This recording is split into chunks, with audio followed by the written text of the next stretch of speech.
ಪ್ರತಿಭಟನೆ ಮಾಡೋದಕ್ಕೆ ನಮ್ಮದೇನು ವಿರೋಧ ಇಲ್ಲ. ಯಾರೇ ಅನ್ಯಾಯದ ವಿರುದ್ಧ ಅಥವಾ ನ್ಯಾಯಕ್ಕಾಗಿ ಧ್ವನಿಯತಕ್ಕಂಥವ್ರಿಗೆ ನಾವು ವಿರೋಧ ಮಾಡೋಕ್ಕಿಲ್ಲ. ಆದರೆ ಕಾನೂನು ಯಾರ ಕೈ ತಗೊಳ್ತಾರೆ ಅವ್ರ ಮೇಲೆ ಕಾನೂನು ರೀತಿಯ ಕ್ರಮ ತಗೊಳ್ತೀವಿ.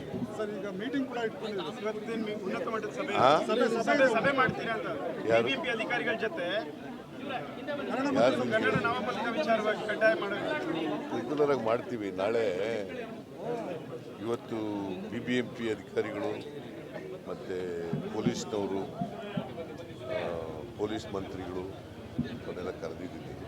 ಈಗಾಗಲೇ ಇದ್ರೂ ನಿಯಮ ಇದ್ರೂ ಕೂಡ ಪಾಲನೆ ಆಗ್ತಾ ಇಲ್ಲ ಅಂತ ಆರೋಪ ಸರ್. ನಿಯಮ ಇಲ್ಲ, ನಿಯಮ ಮಾಡಬೇಕು ಅಂತ ಇದು. ಯಾಕಂದರೆ ರಿಟರ್ನ್ ಆದೇಶ ಹೊರಟಿದೆ. ಬಟ್ ಕನ್ನಡ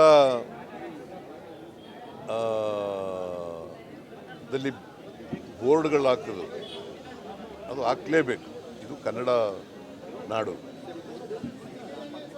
ಗೊತ್ತಾಯ್ತಾ? ಕನ್ನಡ ನಾಡಿನಲ್ಲಿ ಕನ್ನಡದಲ್ಲಿ ಇರಬೇಕು ಬೋರ್ಡ್. ಬೇರೆ ಭಾಷೆ ವಿರೋಧ ಇಲ್ಲ ನಮ್ಮದು. ಮೊದಲು ಕನ್ನಡ ಇರಬೇಕು.